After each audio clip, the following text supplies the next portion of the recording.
Okay. Are we on? We're on. Okay. Hello.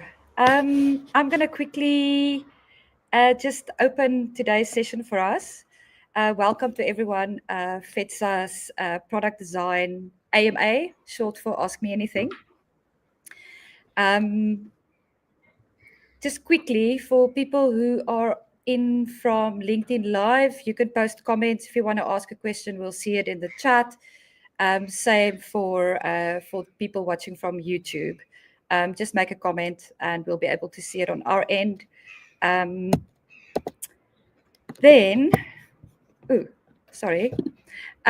quickly just want to say something about FEDSA and who we are and why we do all these things. FEDSA used to be just a front-end development group, and then a product design group came to life. Then we started mingling with another gentleman playing more in the space of mental health. And I think beginner support has just always been part of what we did throughout all these communities. And we decided to come together, and we kept our name because it was already I think it's an NPO. So we kept the name FEDSA, but now it's for Front-End Development and Design South Africa. Then we've got these 4 pillars, which I just mentioned: product design, mental health in technology, beginner support, and front-end engineering. And I must say, like, we do quite a few talks, 3 or 4 a month. It's a lot of work, and everybody contributing does it on a volunteer basis. Then we've got 2 companies that are sponsors to us at this point. We are looking for more. One company is called IO. IO, if you want to look at the URL, io.co.za, it's a product and startup builder custom development company. And then NML, Justin is also from NML here on the call, which is a specialist financial services software development company. There is an email address here at the bottom if anybody wants to get involved and help sponsor us.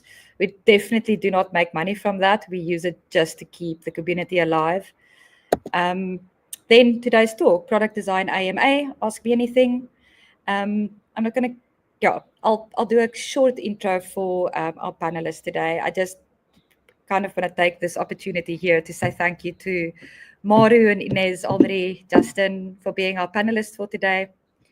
I think it's a great panel to have. I think it's a great opportunity. So I hope to see some comments coming in, and comments and questions. And then again, as I said, so we've got Almarie Karasini. She's a freelancer and a product designer. Inez Patel, CEO and founder of She Can Do, director at Girls Invent Tomorrow, and design director for Absa's banking app. We've got Maru Fourie, principal UX researcher from a company called Polymorph. And we've got Justin Slack, head of design and front-end development at NML. That is it for our intro. We thought today,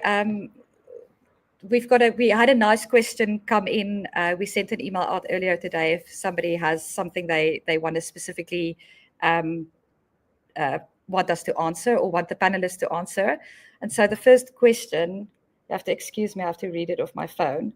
The first question that we're going to address today, and that will sort of also be a chance for the panelists to tell us more about themselves and a bit of an intro.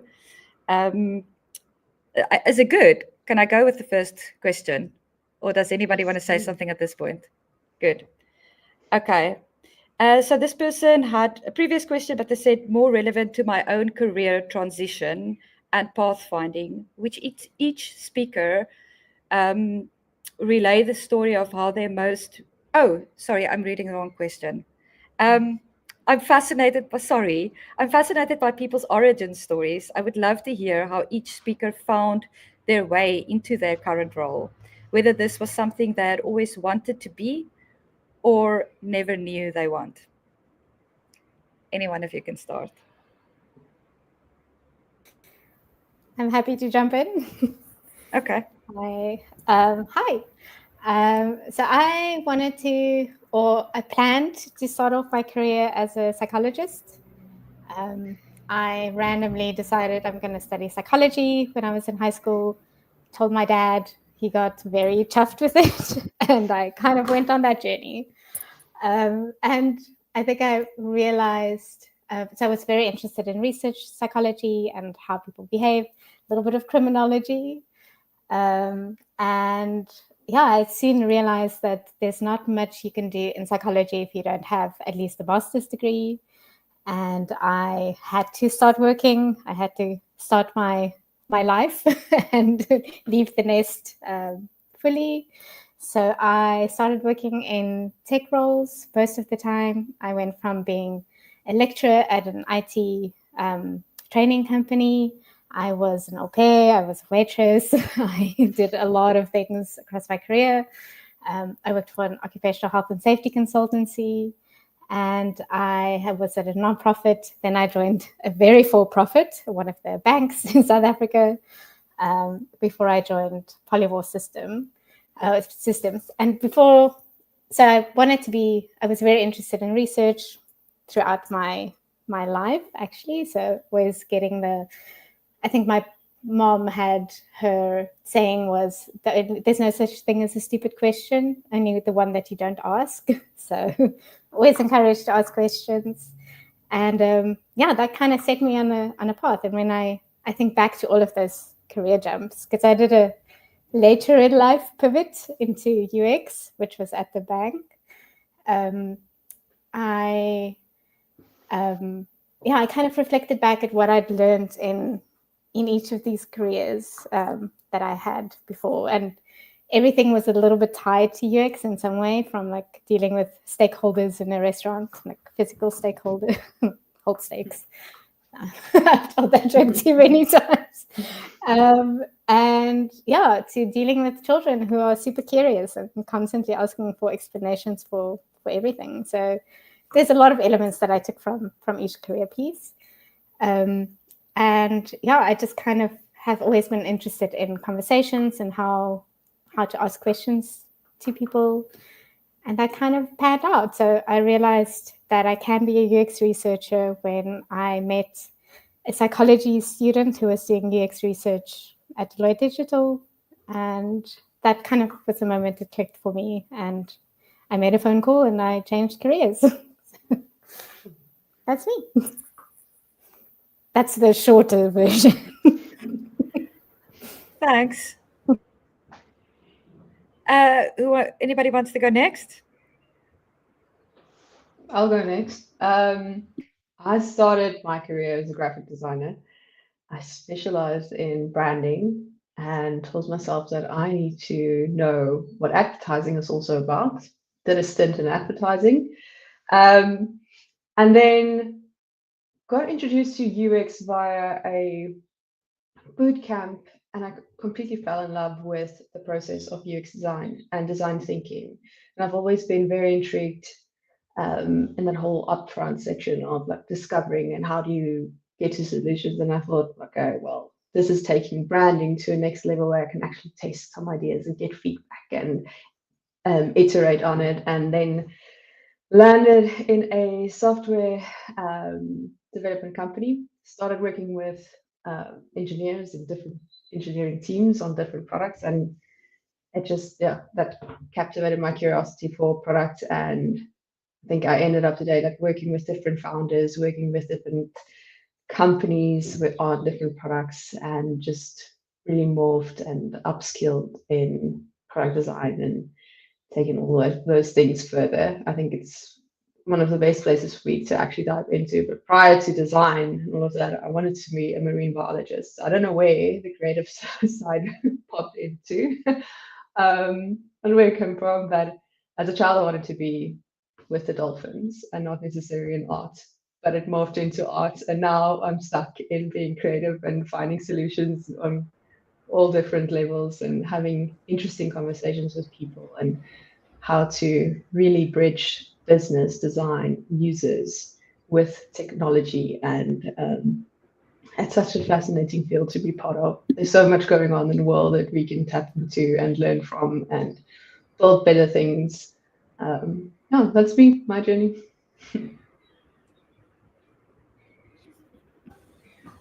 Cool. Who's next? I don't mind going next.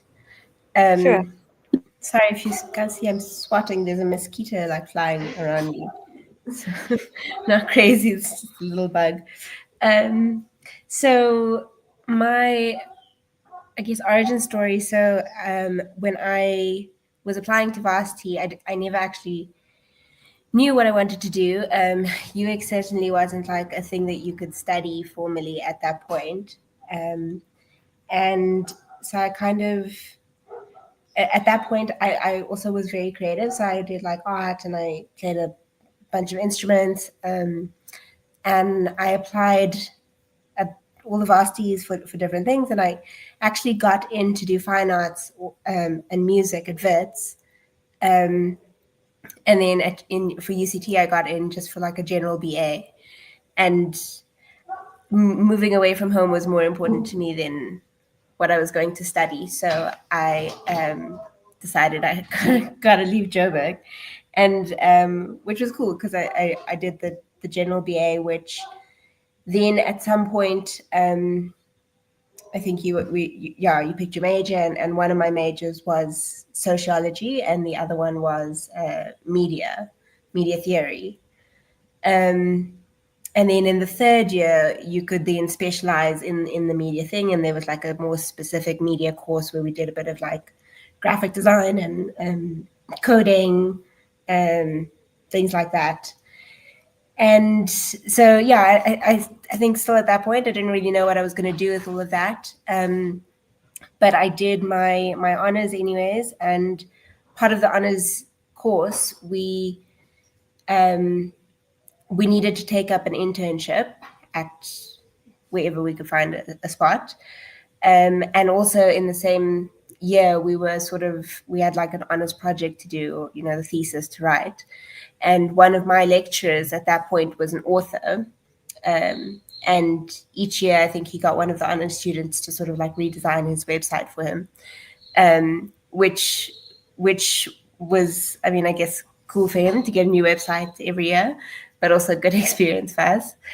And so when I was doing that website, I actually really like reading. And so I kept thinking to myself, like, why is somebody going to go to the website of an author? Or like, why would I go?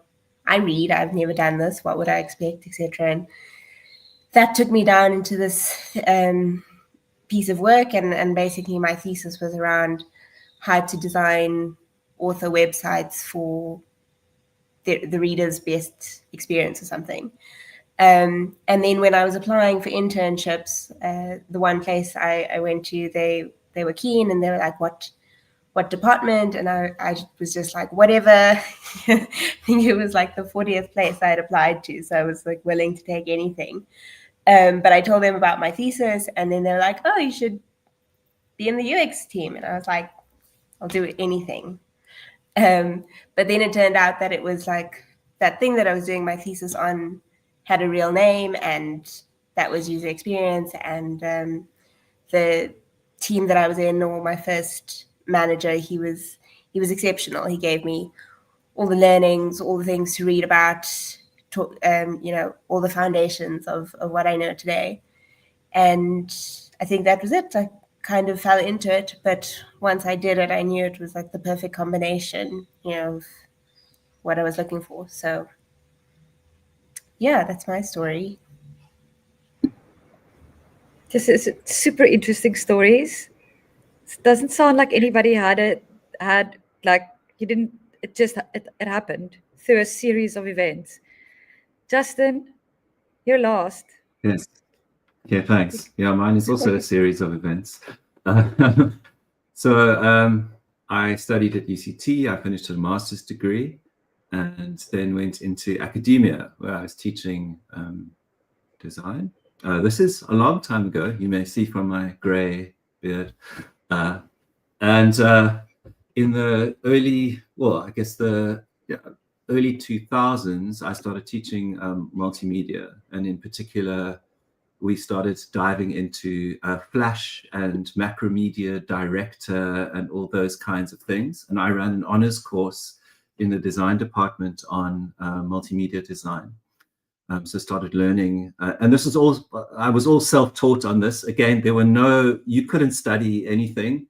We also didn't have the internet in 2002 like we have now, where you can literally learn anything. You actually had to request the university library to buy a whole bunch of books that would also very quickly become out of date. So I started doing that, and then the web became a more of a kind of multimedia enabled platform with JavaScript and things like that. So I was like, okay, well, we can't just be working in Flash and standalone director projects and things like that. So I started learning HTML and CSS and JavaScript, and then thinking about, how should we be designing for this new medium? Because all design schools, very print-based, very print-heavy at that time. I mean, a lot of them still are, but that's another discussion.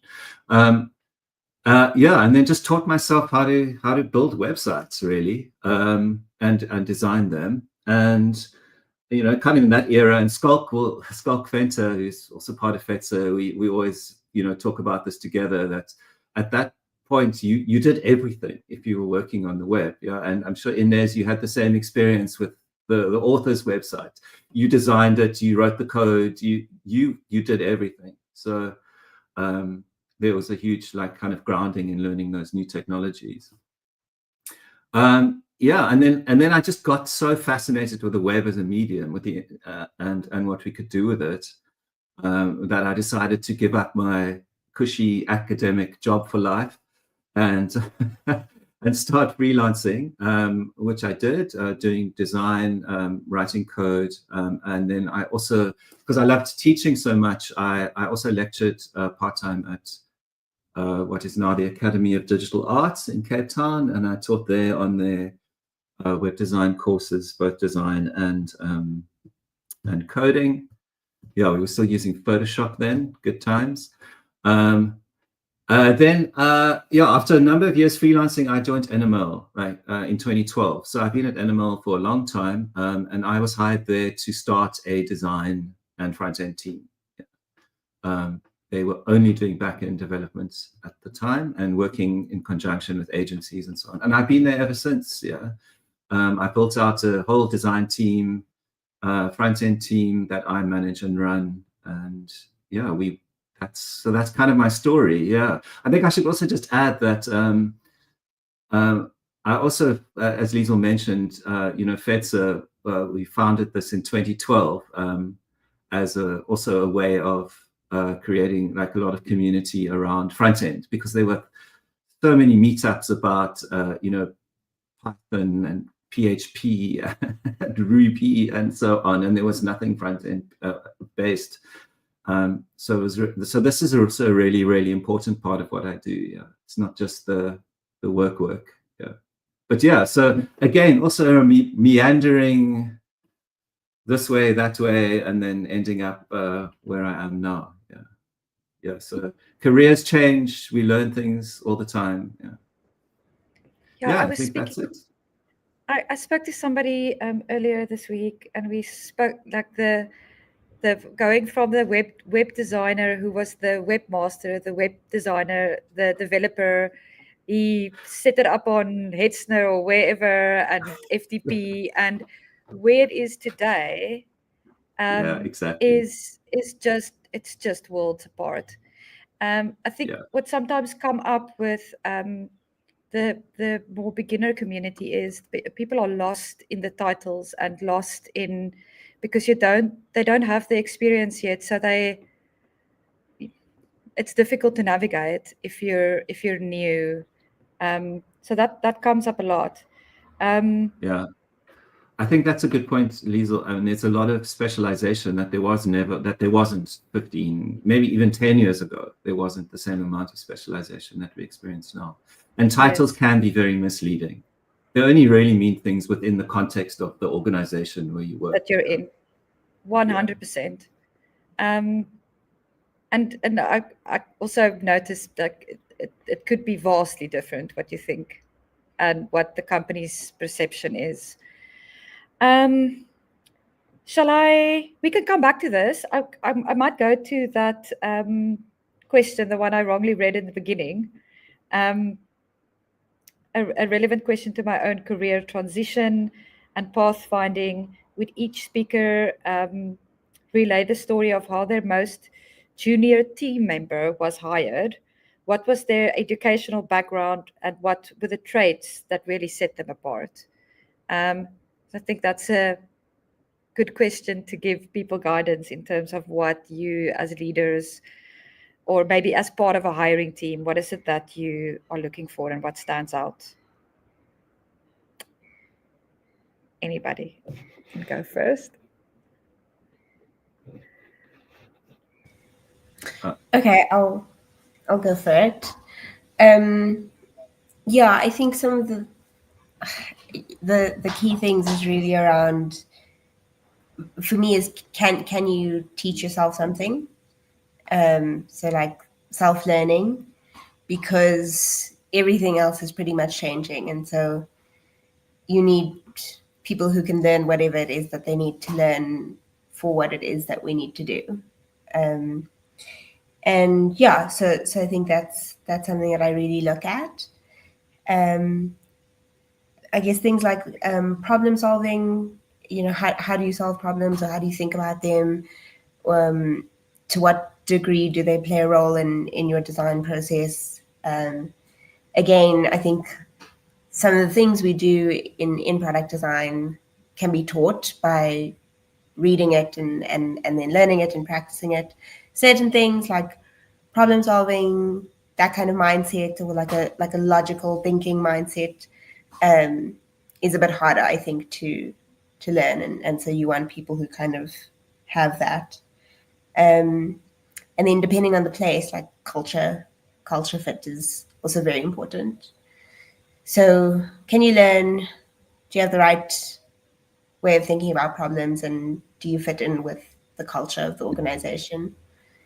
Everything else, I think, you can teach. Yeah. Can I ask a question? And sorry, if you can't, like, if there's information you can't divulge, it's fine. But would you try and measure these things during sort of an interview or a hiring process? Yeah, definitely. So look, I work in a couple of different places right now, so some will follow a stricter process, but usually something like a conversation is really important, which in a more formal setting is an interview.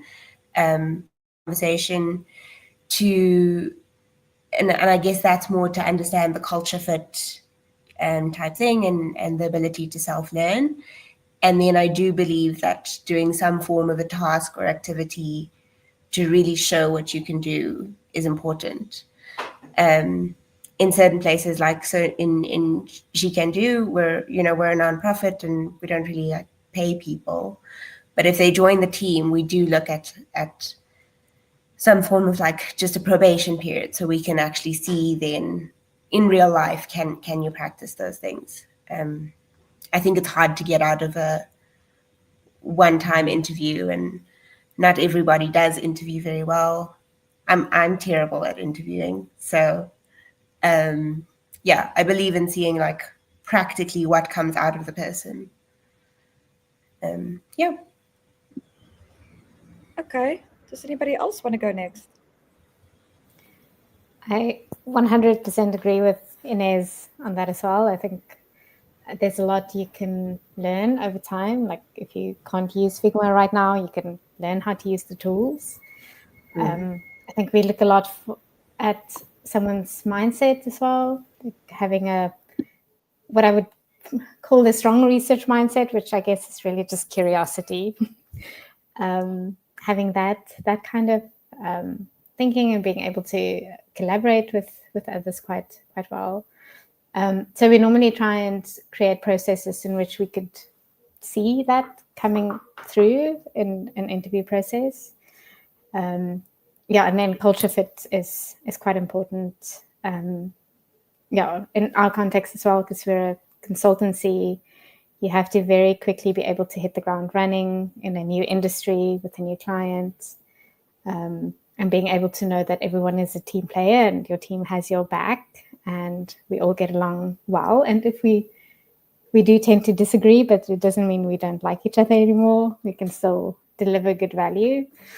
So I think those are, so on top of what Inez was saying as well, I think those are also things that we tend to look at as well.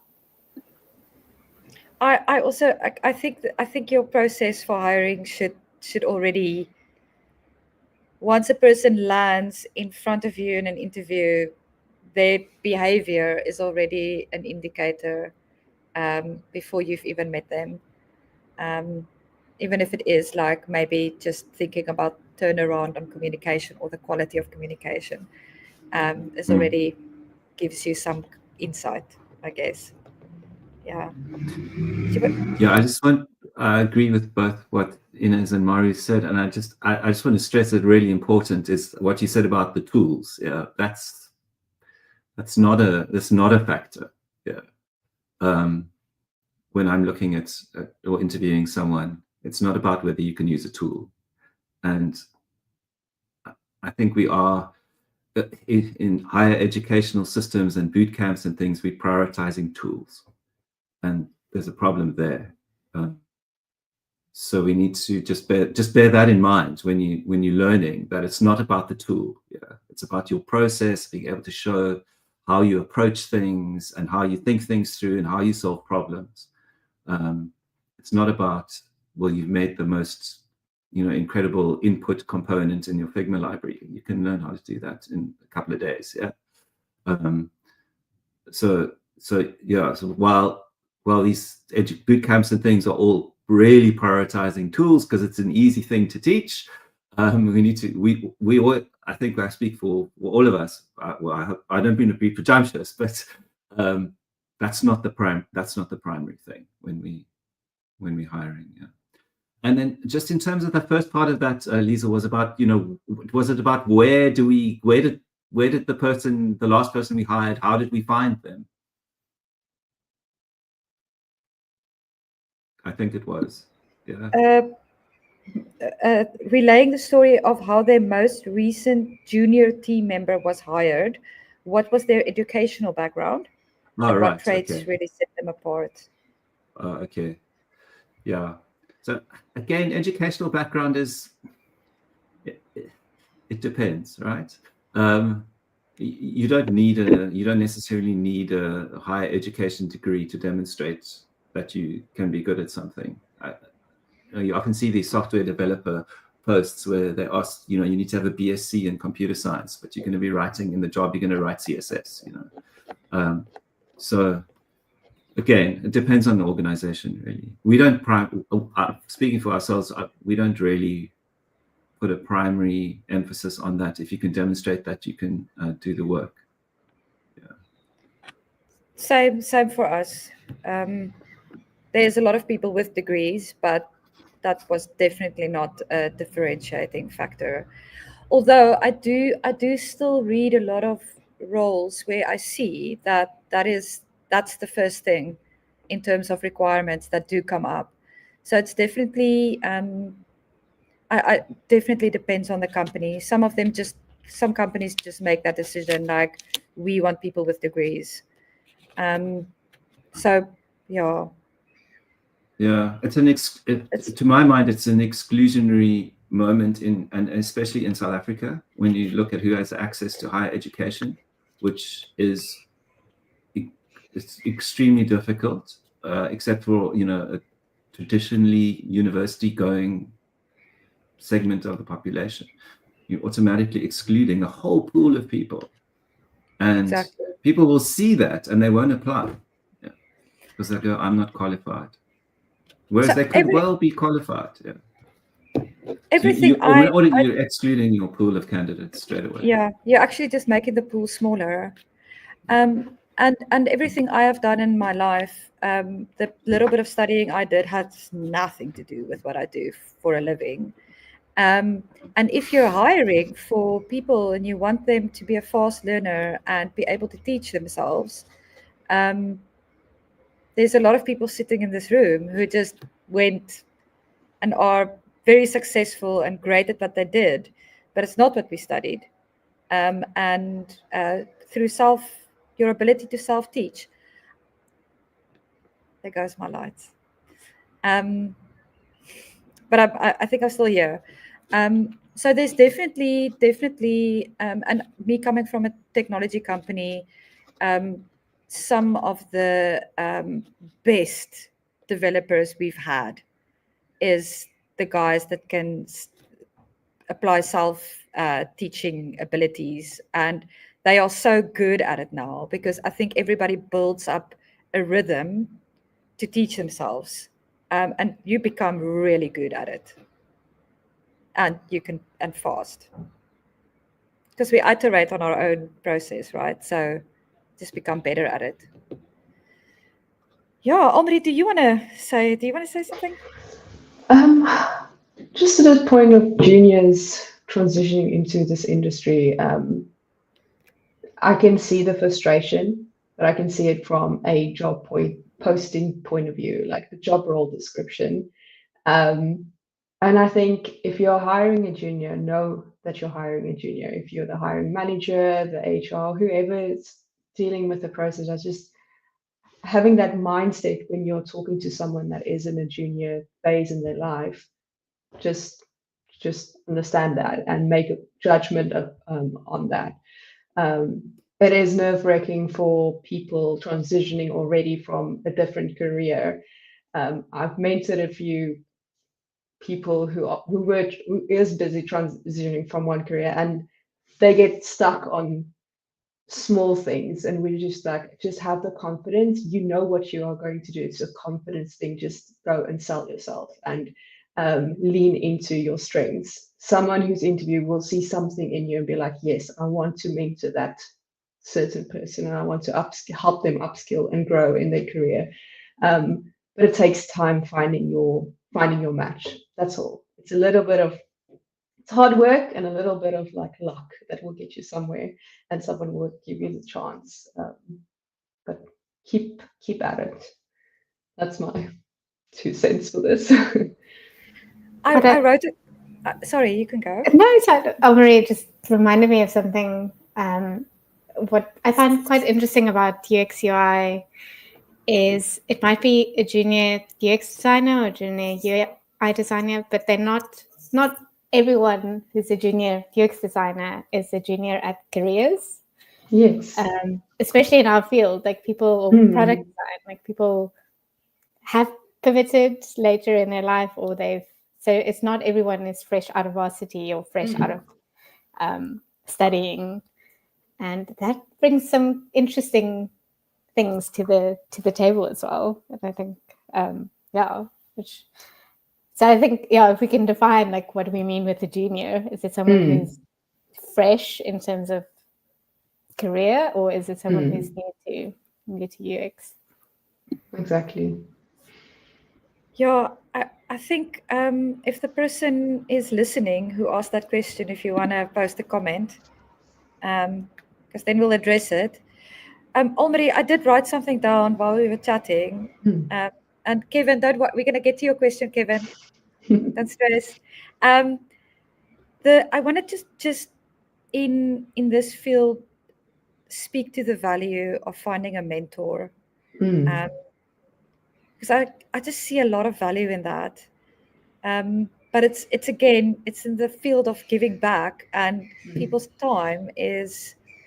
So if you guys do mentorship, how do you approach it, and what is the value in that? And have you seen success stories? I'm asking into the air, but anybody can answer. I think why I am mentoring is I don't like to use the word passion, but there's something in me that wants to give back to a designer, because I know the hardships. I've been through creative directors, the process of like upskilling yourself in this, pivoting to different companies, different industries. And I just feel if I can help a designer just be this little bit better in their career or see something clear, that to me is fulfilling itself in as a mentor. I think it's super important to have amazing mentors. They learn you a lot. I still have mentors that I can go to, give a call and be like, okay, I'm struggling with this. How would you deal with it? Or have you ever been in this situation? Or just have a casual chat about the industry. Sometimes you just need to vent about something or just learn about their process. And that's what I valued in my design career from early on. And not everyone's mentors. Not everyone can set that time aside and really invest in other people.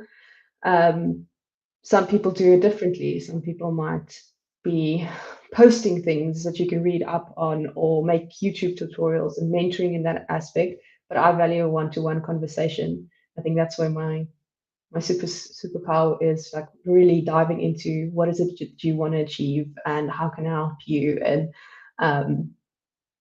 I think it's something all designers need, is just to find someone to talk to.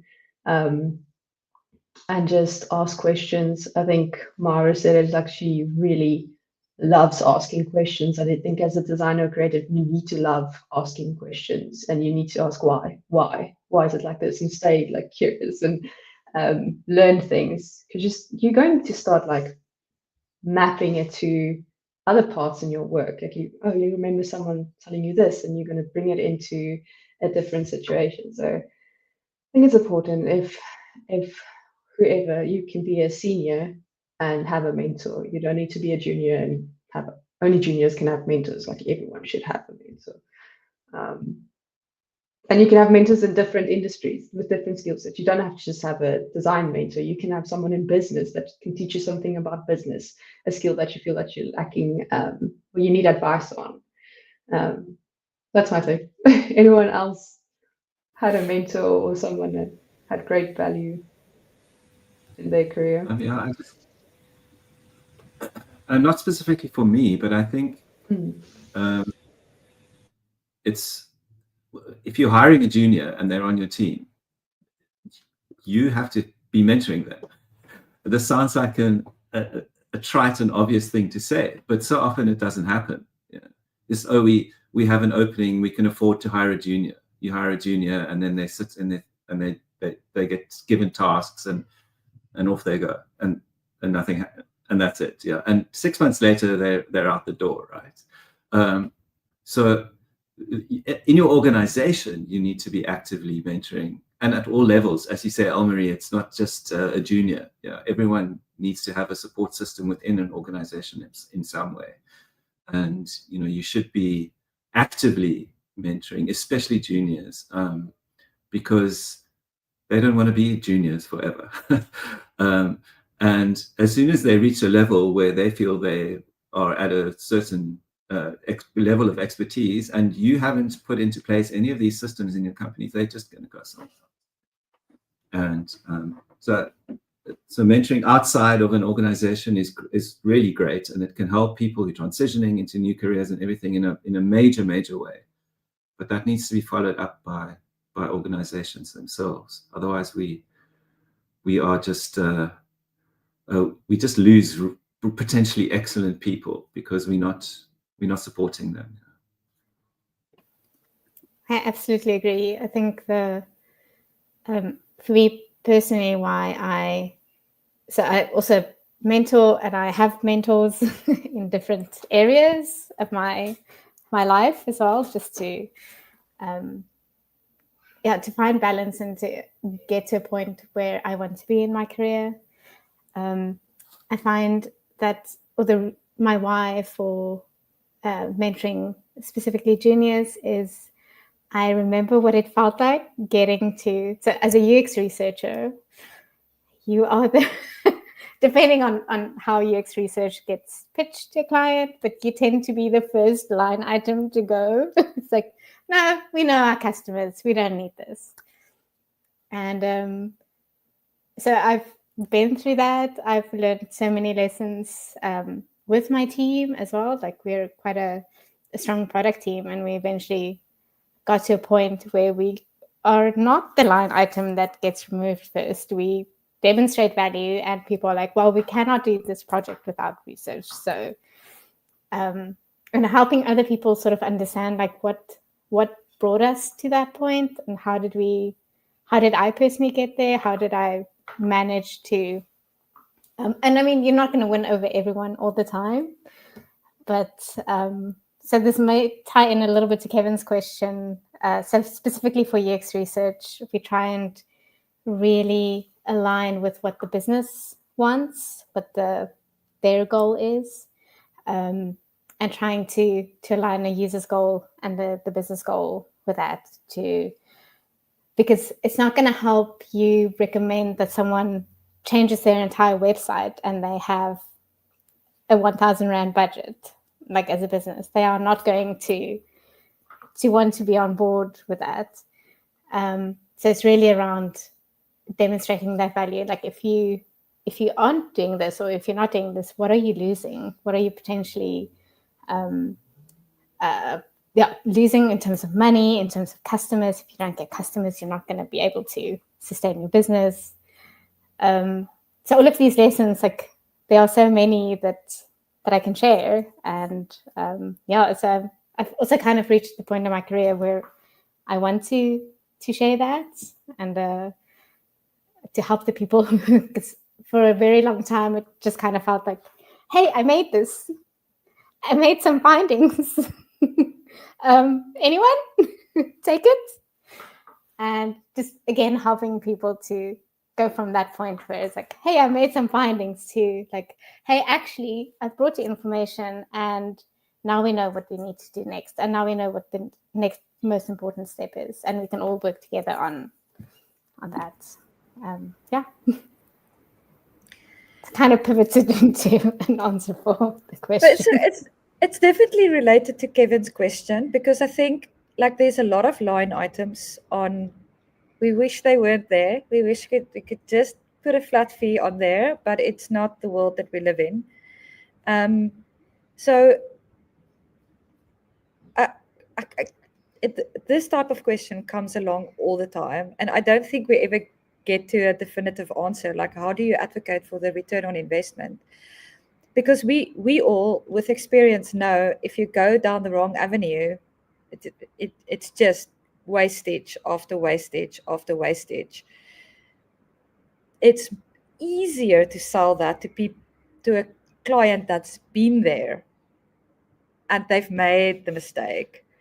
It's the ones that haven't made the mistake yet of like throwing, and we all also know how expensive software development is. It's not a joke.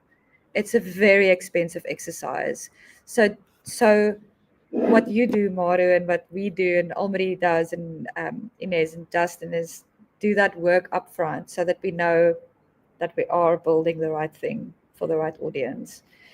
But I think for younger, or I don't know, I'm assuming now Kevin is maybe younger, but how can we help them to sell it? So sorry, Inez, go ahead. Oh, okay. So one thing that helped me sometimes, so I think first of all, different things will work for different people. So it's like you got to experiment a bit with what motivates different people. But for example, McKinsey, they're a company that everyone thinks is pretty amazing, successful. They do things right, supposedly. So they've got a couple of good case studies out there. They've got a couple of case studies out there that actually shows these companies use design thinking and therefore their ROI increased by X amount. So they've got proper studies that a business person would respond to more than we just want to keep our users happy. So that's one that I go to a frequent quite often to show people look, but McKinsey's doing it and they're making a lot of money because they're following these things. So let's be like them. Yeah.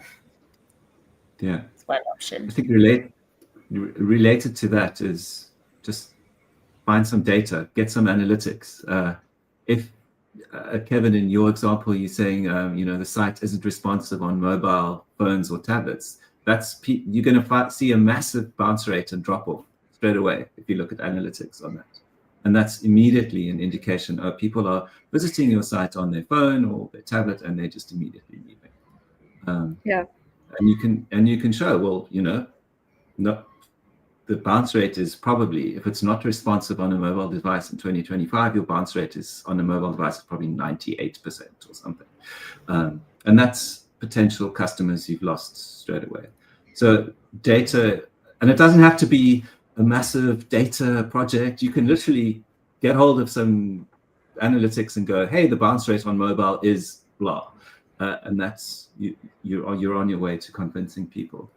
And another thing you can just do is just quickly gather some user feedback. You can literally go to some friends and show them the site on your phone and say, hey, what do you think of this? And just gather some, anecdotal. It can be anecdotal at this point, right? You're not doing like this. And I'm also assuming you're not getting paid for this.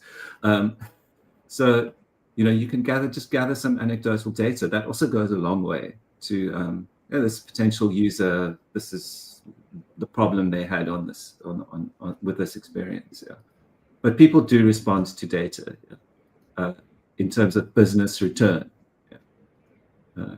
Only 2% of your mobile users are sticking up, even looking at a second page. And that's just one thing to look at. And then you could also look at, if you've got analytics access to that, you can look at potential return on investment breakdowns. Like, okay, if we change our bounce rates, our potential conversion based on what we are converting now, you can do a little bit of projection based on that, and just simple things like that. Yeah. Yeah, that's good. That's good practical advice. And it's not a costly exercise to show a few things. No, it's like a couple of hours of work on your side, especially as I say, I'm assuming this would be unpaid. So again, you don't want to be spending a month's worth of your time doing research into this, and then they're just gonna say no. So yeah. Exactly. Did you want to add something, Omari? No, I see there's a question for me. So maybe you need to get to very answer. Specifically aimed at you. Very specifically. I would say, yes, there are key advantages and insights that I take from my branding knowledge into product design. And that's definitely the brand strategy and the brand tone. There's nothing like, you need to know the tonality of the brand before, because that it seeps through in the language that you will use in your application or in the product that you are designing. You need to know if this, I always imagine it as a human, like how would it speak and how would its users speak and interact with it. So yes, that is important to me, that I know the tone of voice that's been carried through.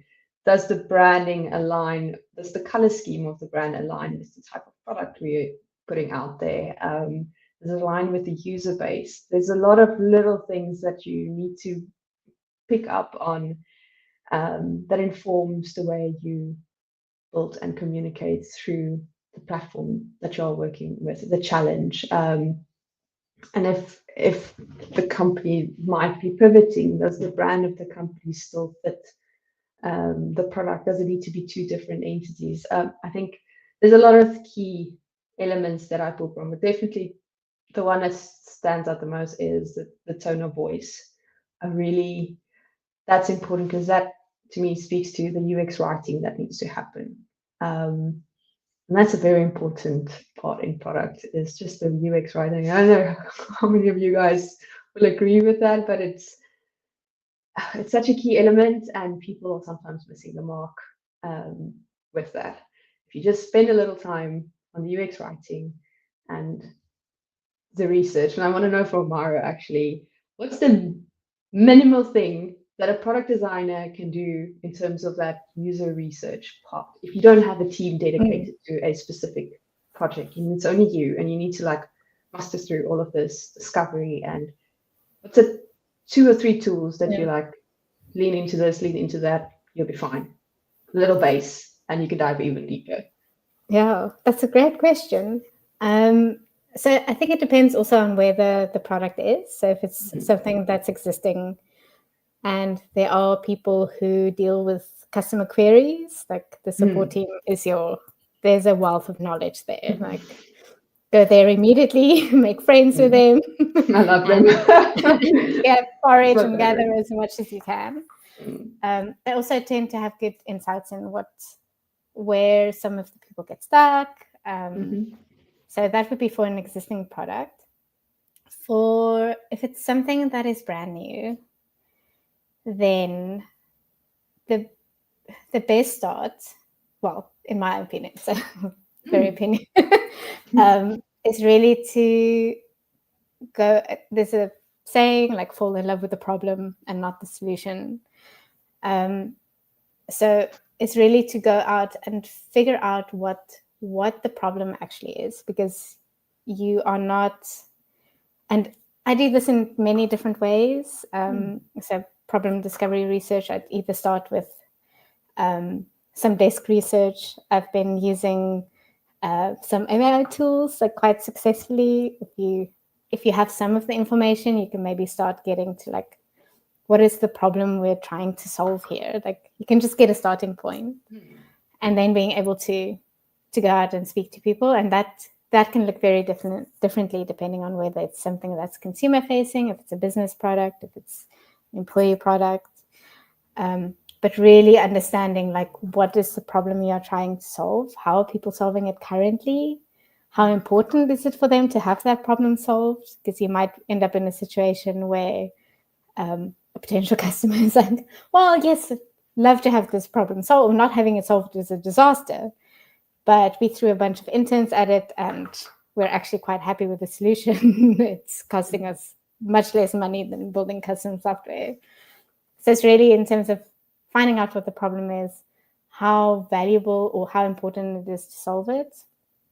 And if it's very important to solve it, if it's a big pain point, then really trying to drill down into, okay, what are you doing at the moment? What are your workarounds? What are your hacks? And how satisfied are you with that solution? Like, and what is the impact of not solving this problem? Like, what is it doing for you? So spending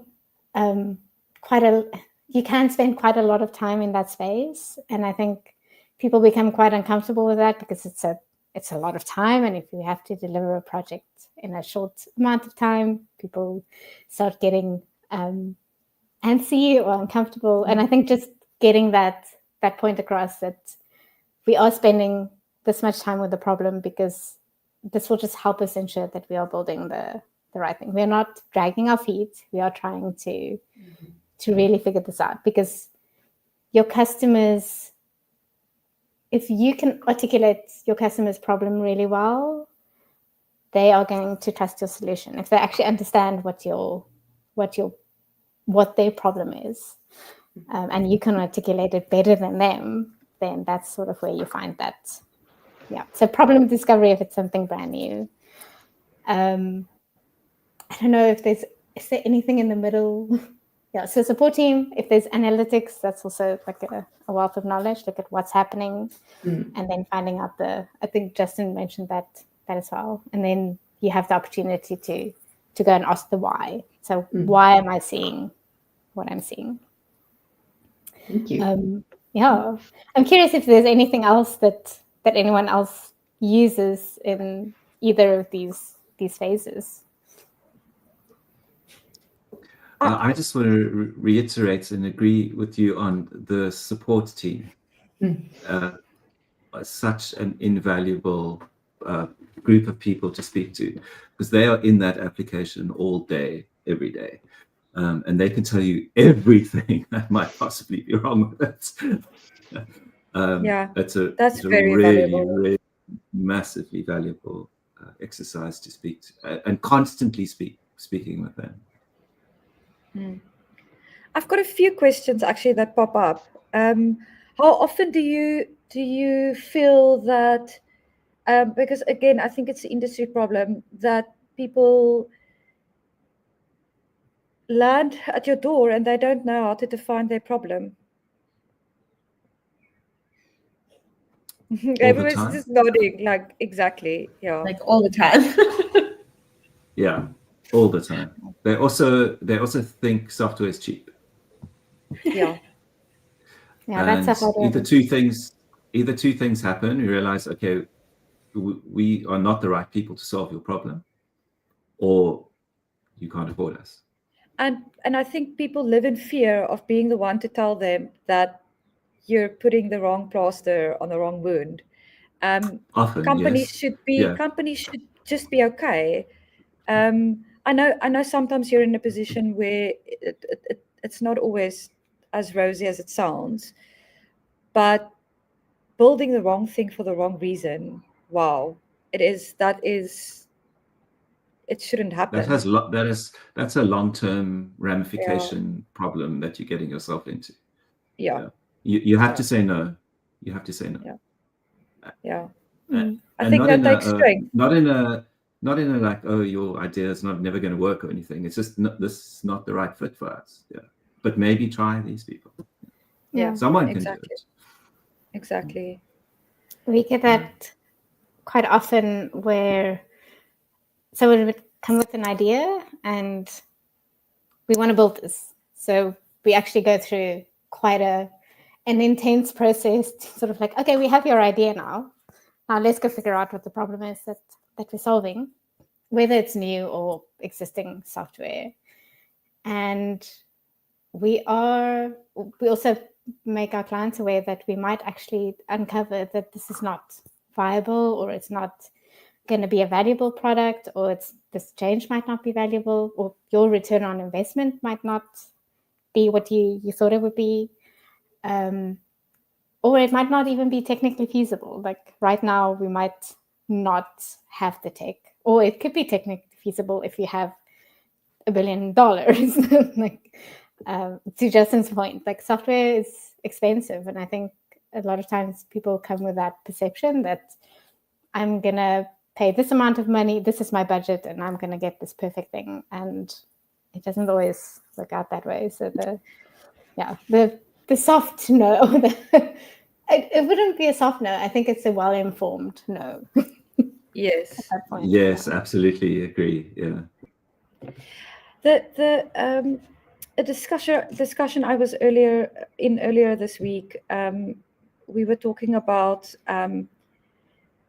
So yeah, we have tools to expedite certain things that we are doing now.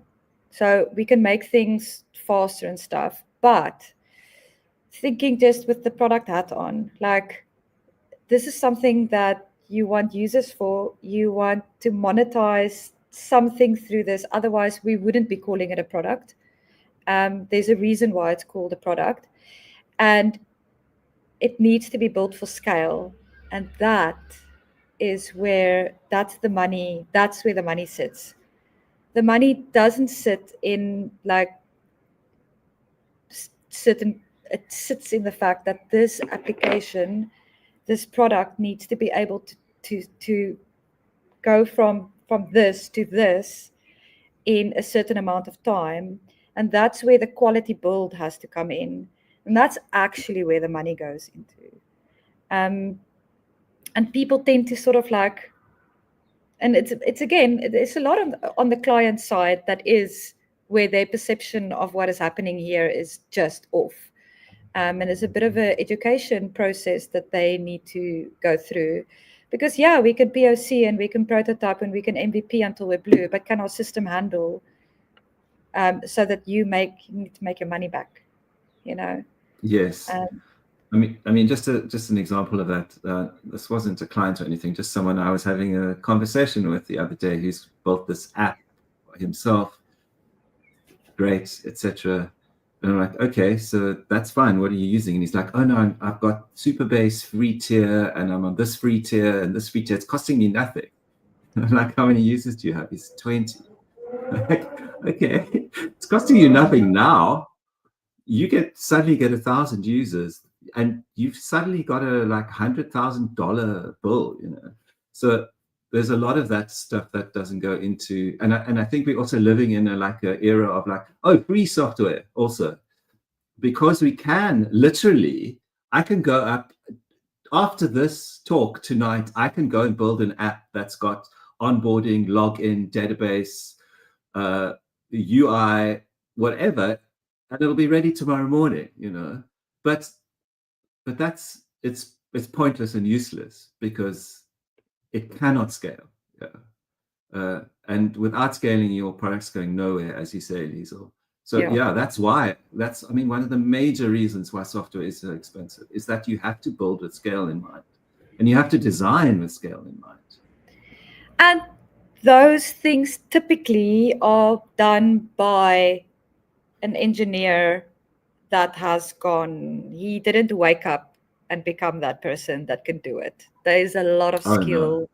It's a highly skilled, like it's not it's not a cheap resource, if I can say that. It's and there's a lot of learning for that person that went into them being able to do that today. I kind of decades of learning. Decades. At that scale. It's the same with designers and huge design systems, or you know, very serious research for large applications. There's so much experience that goes into that.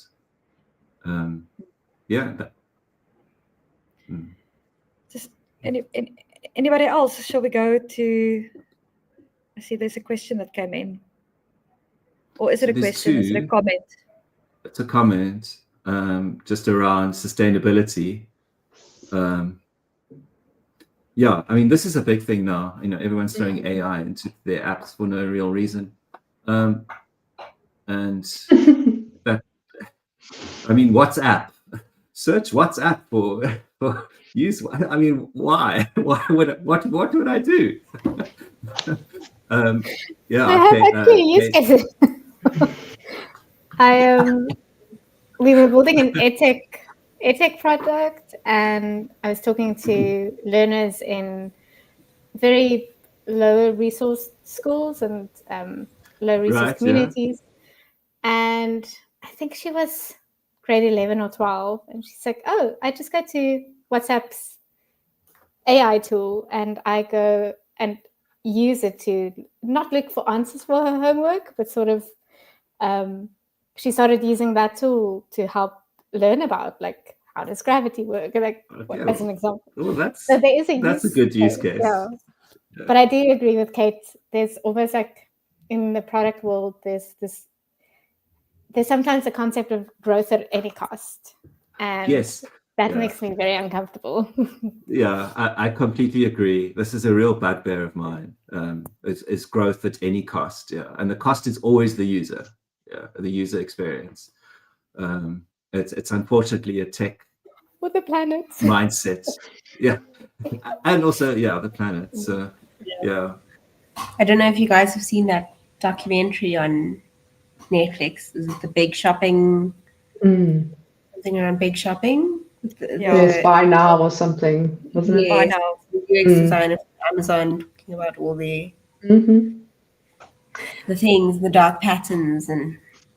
But I think it's our responsibility to bring that forward when you are designing and asking questions. What is the impact on the broader ecosystem? Because we're not designing for systems that are being used in silo environments. You are designing for a broader space, a broader ecosystem. It's going to slot in somewhere.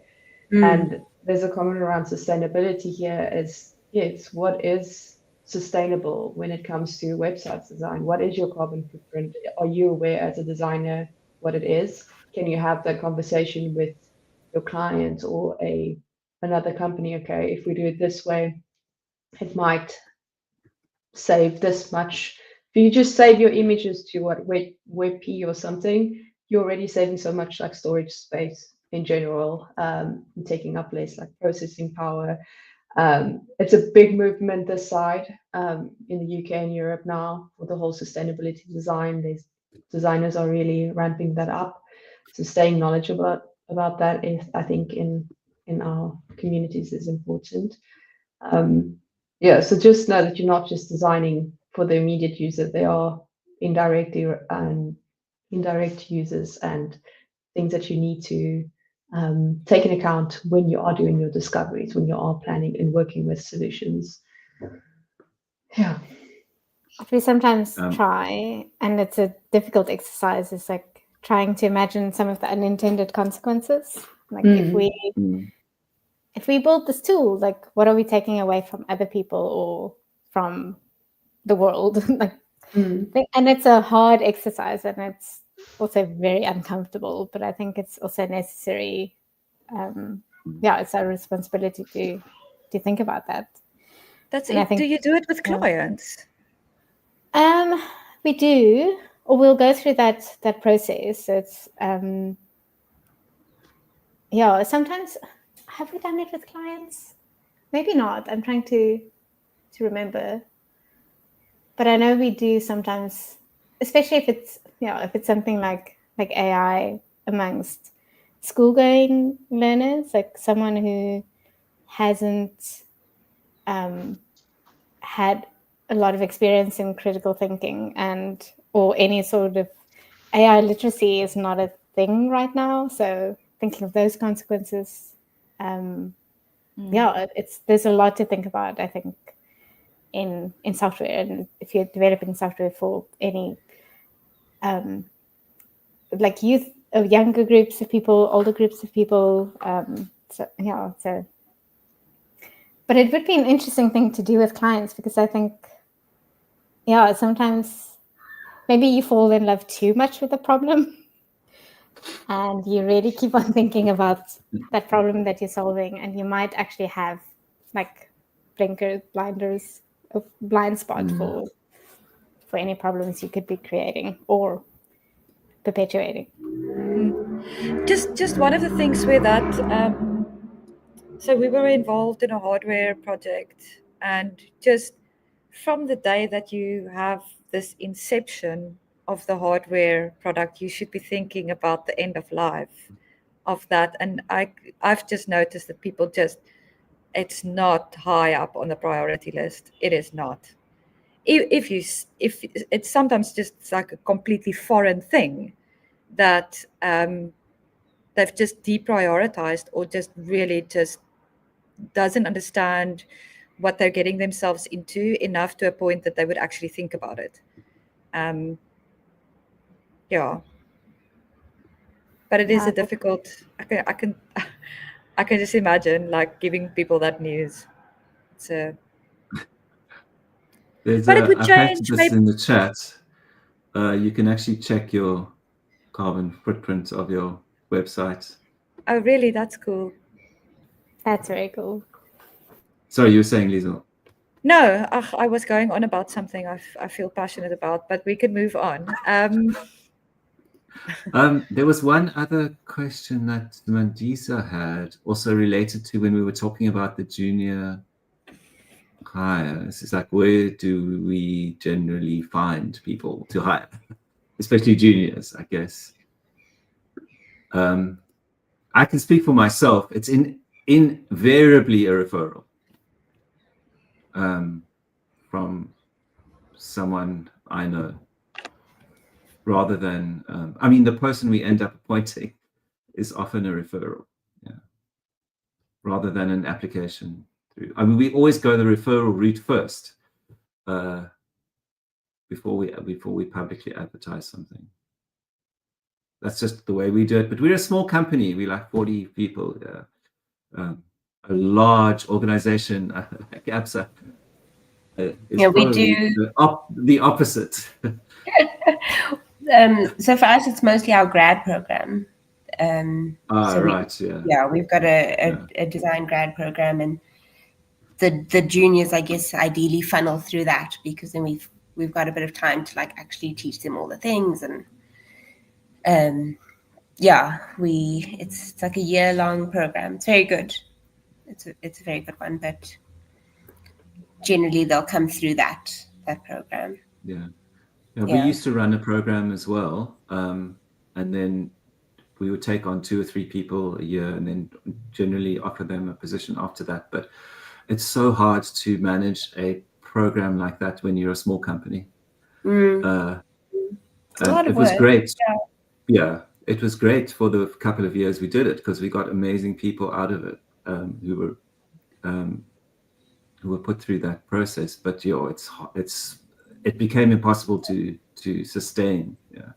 So it's nice, large organizations. It's great to have those kinds of things. Yeah, because they go on all sorts of training. They do rotations like throughout the business. They get mentors and all. So we lose Inez. I think so. Okay. Justin, we had very also small company. We had similar. We actually built a nice repeatable program. I still I have remember the us whole. talking about that. Yeah. Yeah, I still have the whole. So we just started building out sort of a very loose process and curriculum to get them started. And a lot of the time, somebody would join as somebody who's like they want to learn project management, but they end up in test automation. You know, it happens because they also, while they're there with you, they spot something that they've got a natural sort of feel for. Very, very nice to do, very rewarding. But to give them actually the mentorship and guidance they need. If you're under pressure in the company, so we had a very particular way in timing it. Because it was 3 to 4 months long. We would kind of say to them, it might be 3, it might be 4, depending on what we could put into it. And but great experience. It's nice that smaller we companies. we did something pretty much exactly the same. Yeah, and you could go into, as you say, any area that felt right for you. Yeah. And we also took a lot of people who were also switching careers as well, which was nice. But I wish we could do it again, but we just can't sustain it, unfortunately.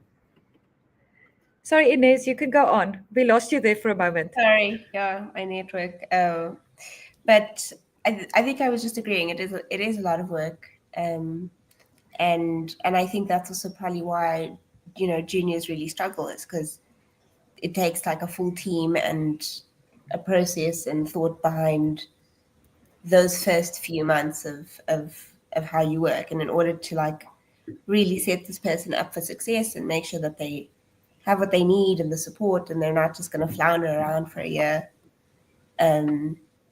is super important. But it's like a lot of hard work, and I think that's why a lot of organizations, it is hard to bring on juniors if you don't have people to support them and all of that. Yeah. So we go to, I saw a question, what's the one piece of advice? Can we go to that question?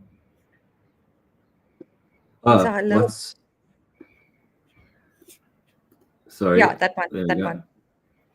What's the one piece of advice you each wish you had when starting your product design careers, if any?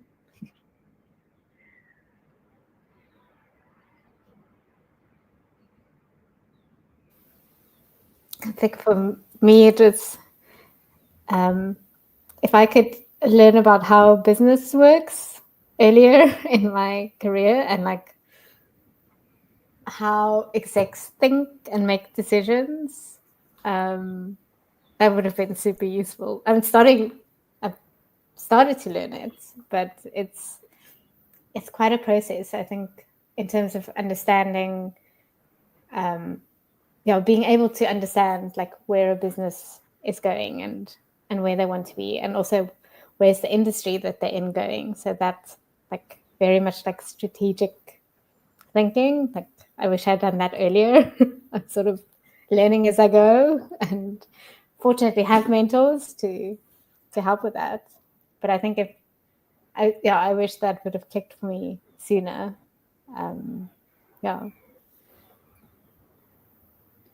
For me, do a degree in finance. That's a good one.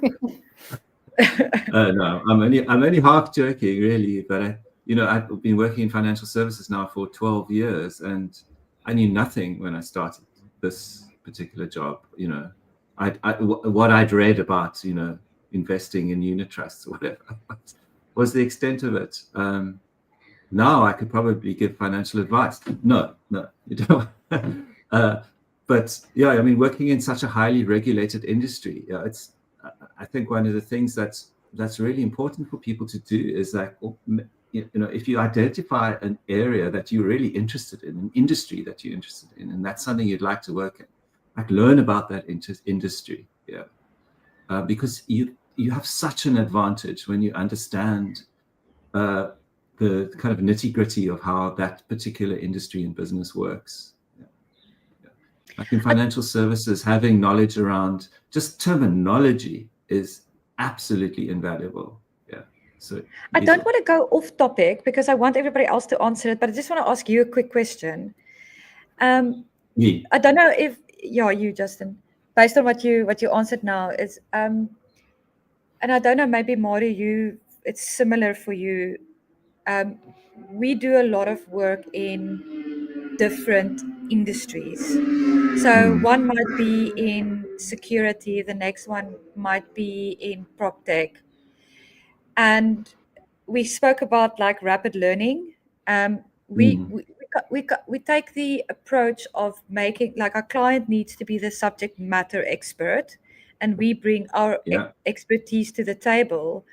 But man, like, I want to ask you, does it help that you have like your industry doesn't change? It changes all the time. Oh. Yeah, Is it the financial services industry is at the whims of government regulations. Yeah. Okay. I'm sure Inez and Mario and maybe Almarie even went through a whole retirement fund 2-part saga last year. I don't know if you experienced that. I mean, it changes often. Regulations are not fixed.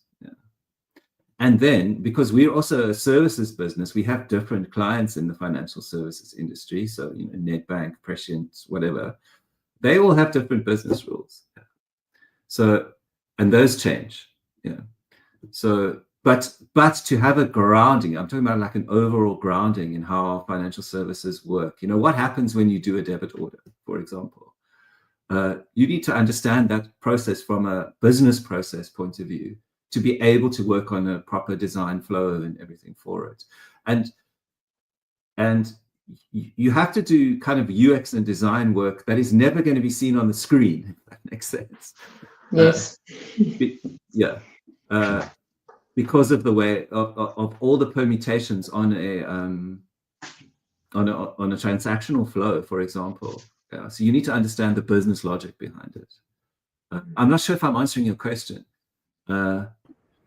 No, you kind of, well, yes, you did in a way, because there's foundational knowledge, like a solid base. But I get what you're saying is that it changes all the time. So, it's not a place of stagnating. No, you clarified it. Sorry, Sorry, can I just add one more thing? So if we get new people to join NML and they go onto a project team, we make sure that they spend some time with the VAs from our client, understanding the ins and outs of the business. Nice. Designers, developers, project managers, QA, doesn't matter. You have to have that understanding. Okay. Does anybody else want to speak about their piece of advice that they wish they had? I don't know if mine is like specific to product design. I think it's probably just like career advice, or if you want. I think most advice is similar, but things like don't be afraid to make mistakes, and those are like, I don't know if it's only design. I don't think it's only design. So I think when you make mistakes, that's when you learn the most. So yeah, I think do the things that also like challenge you, the things that scare you the most. So I think that if the advice is to like, how do you keep going, move your career forward, get to more successful things that you want to do, that's the advice. Don't be afraid to fail. Do the scary things, the hard things. Yeah, would be mine. I That's love good that. advice.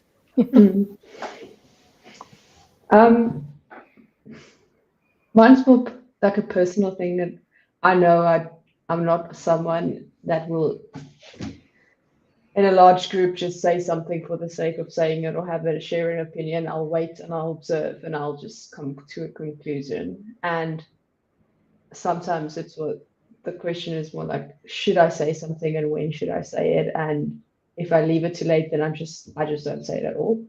And someone told me that when I am in that situation, say something earlier on. So you just break the ice and your voice did something, someone heard your voice. And then later on, it's much easier to ask a question in the conversation because you've already said something. So just say something earlier on, ask a question or say hello out loud, whatever the case may be, just so that you've heard your voice, someone else has heard it, and now you can move on and do that. But I second the business, learning how to speak business and understand it. I think it's very important to be able to do it in our environment.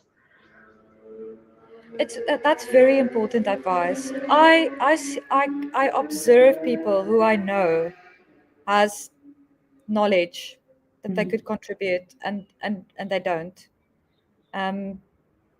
I sometimes take the approach where I might actually say something that makes me look a little bit like not knowledgeable or something, just to kind of try and see if I can nudge it out of them so that they, because I know they're sitting, it's very valuable. Like just crack the egg open, and then it's easier later down the line to say something. Maru? Yeah, asking that kind of advice I once got, or what I met a person who mentioned that they always, if they're in any sort of like group setting, they will ask the questions that make them look like the dumbest person in the conversation, sort of deliberately, because that's when you're starting to ask questions that matter, or you're starting to ask questions that someone else is too afraid to ask in that situation. And I take that into DX research as well. It's sort of like, I don't know anything, even if I do have a little bit of knowledge. The person I'm speaking to is always the subject matter expert, and it's really sort of like, tell me the things you know, because I don't know them. And to kind of go in with that mindset has been quite valuable, because I think we have, if I think back to my schooling, like you've been trained a lot to know the answer and to know the right answer, because there was a reward for that, right? Like very superficial reward, but there was, like, we've been conditioned to think that way. And if you try and imagine yourself as being the dumbest person in the conversation, then you're like, I've already said it. So it's, well, that's what I'm feeling. And it's not a bad thing. It's making me open to receive information. So I love that, Amri. I think it's a very cool insight. Yeah. How do we feel about time? Can we do one? Because you spoke a lot, like in very general. I've got one last question, if we're all willing to do it. Just because it comes up so often, and I see it being used in the wrong manner, I thought maybe we can just address what do we perceive to be the difference between a UX UI designer and a product designer? And but these are all opinion pieces, so there's no hate or judgment. I think it's These are coming with the easy question. The last question, the easiest one. Eh? Yeah. Let's just stick to that. Like, is there maybe one main thing, or is it a few things? Where does the difference between the two lie? If you believe there is a difference.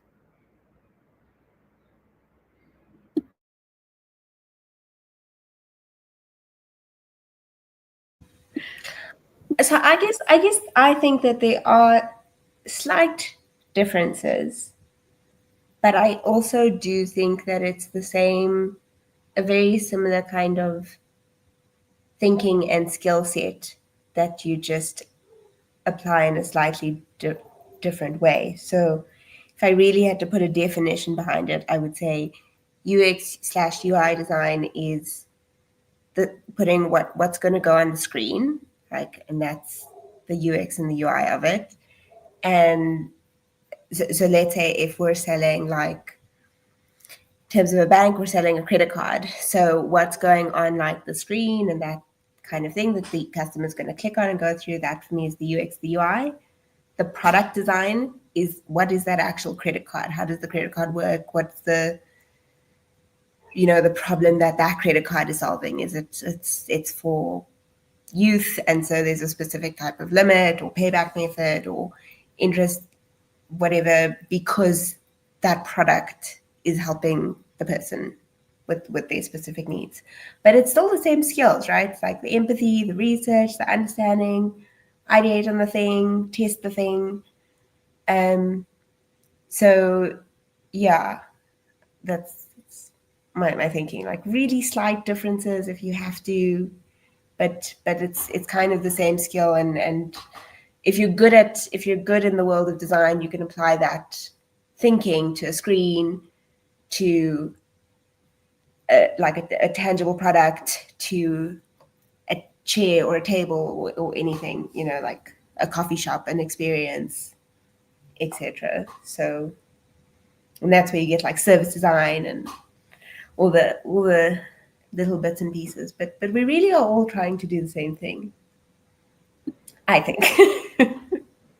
It's a very good answer. There isn't a right and a wrong. It's just an opinion. Yeah. Does anybody else? I just know that they are both hard to explain to people outside of the industry. Like, what do you do? Yeah, I think there was I think it was a Jacob Nielsen article a while ago talking about like UX design. I think it was from human computer interaction to UX design. That kind of like, it's been through so many branding exercises, and maybe that's part of the problem. And I cannot for the life of me remember the sort of what the conclusion of that was. But I think it was around that sort of like, it's making it hard to define what it is, because we've had so many terms for what we do. Yeah, for me, it's sort of, I don't know, it goes back to the titles that we spoke about earlier. And sometimes, I don't know if it's just something you standardize at a company and we decide you're product designers or you're UX designers. I'm not sure, but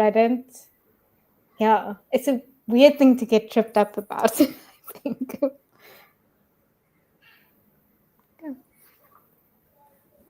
Yeah, I largely agree with what both Inez and Maru have said. Titles are contextual.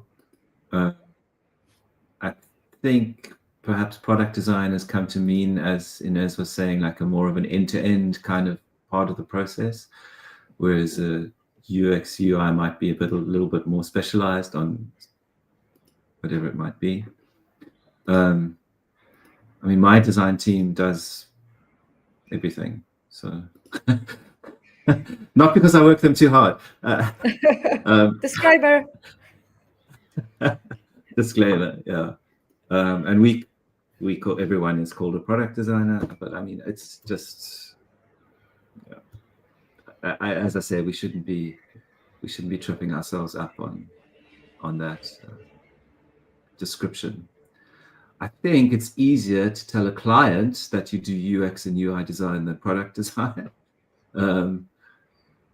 Until maybe that nomenclature changes in some way, because that has very much become a term that people are familiar with. Yeah. So, yeah, use it strategically, I guess.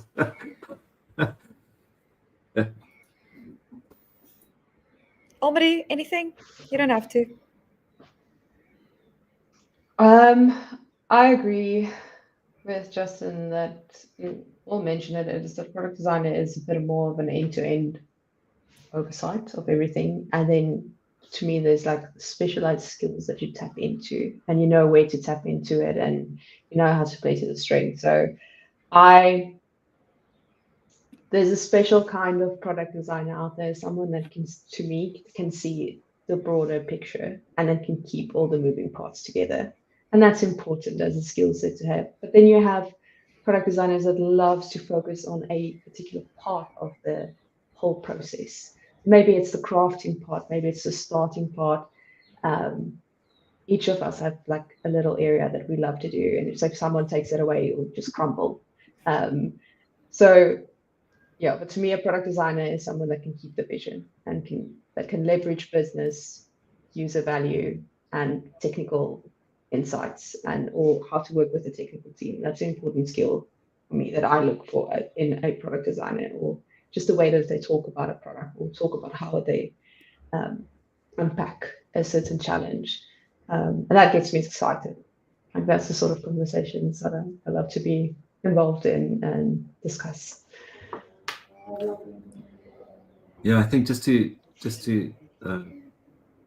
agree with that again, and I think it also depends very much on how you manage your design processes, and your, design operations has become a big buzzword now, but how your organization works through your design processes kind of determines people's roles. And yeah, I mean, if I can just share an anecdote, a very, very good friend of mine applied for a UI designer position at one of the very, very big online travel websites, and was flown over for an interview and everything, and then learned in that meeting that he would be responsible for exactly one button in the entire application, because they've got 250 designers, So you have all these, like, the way these, design works in so many different ways. Yeah, it's really hard to say this is what you do, this is your job title, and it means this.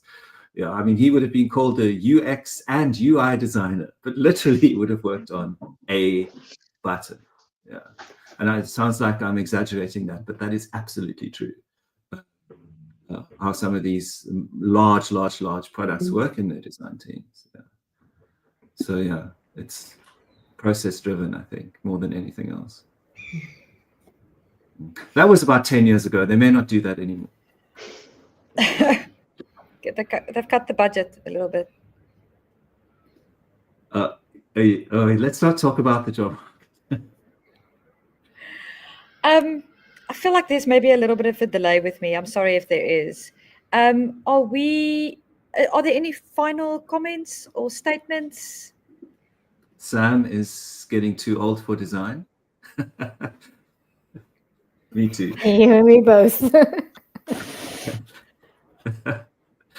And also says, product design is like a full stack developer, busy everywhere.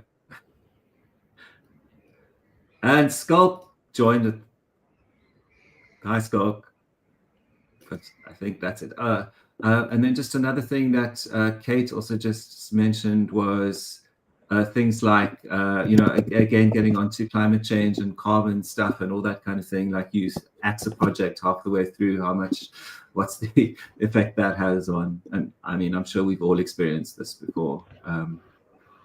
Yeah. And emails themselves taking up server space. I actually read an article a while ago that Google in 1 year, Google needs around 300 terabytes of server space just to store the images from everyone's email signature, which is terrifying. That's in a year. So, yeah. I think those are all the comments we had, Liesel. Yeah, I think so. I think we covered all of it. Thanks. If there isn't, or if there aren't any more, or a final statement from anybody, then I think we can wrap. I think just the Discord, Liesel. Oh yes, Discord. I can't post I'm the link. about Will to. you? So we've recently we moved our go. communities from Slack, and we are in a migration process to Discord. We've got some nice growth over there. It's a bit of a clean slate. And I think Justin posted yeah. If you want to join, Yes. please join via that link.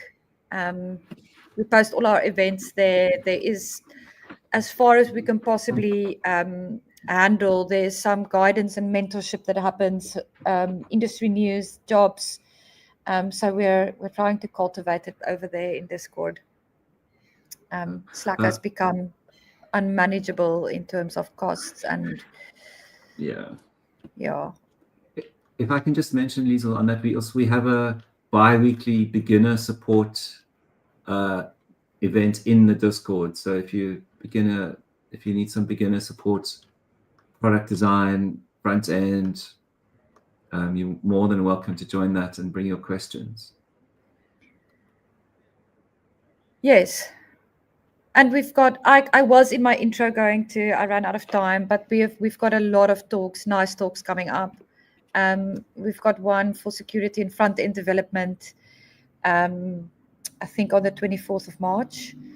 And after that, we'll be doing a talk with the wonderful Scott, who popped his head in here, a storybook one. That seems to be something people are really interested in. Yeah, and then we've got, and I'm just speaking to the ones that I'm involved in. I can't recite all the other events. We've got a few coming up. We've got another one this week on Wednesday with Bulls on building a freelance career. Okay. Awesome. So please join us there. But that's it for the announcements. The load shedding has gotten the better of me. I'm just disappearing into the background now. My little load shedding light is not, yeah. Cool. Okay. Thank you. Thank you to all the panelists, and thank you for stepping up and do it, and for your Thanks, time everyone. and contribution. Thank Thank you. Amazing. Thank you. Thanks all. Yeah. Bye.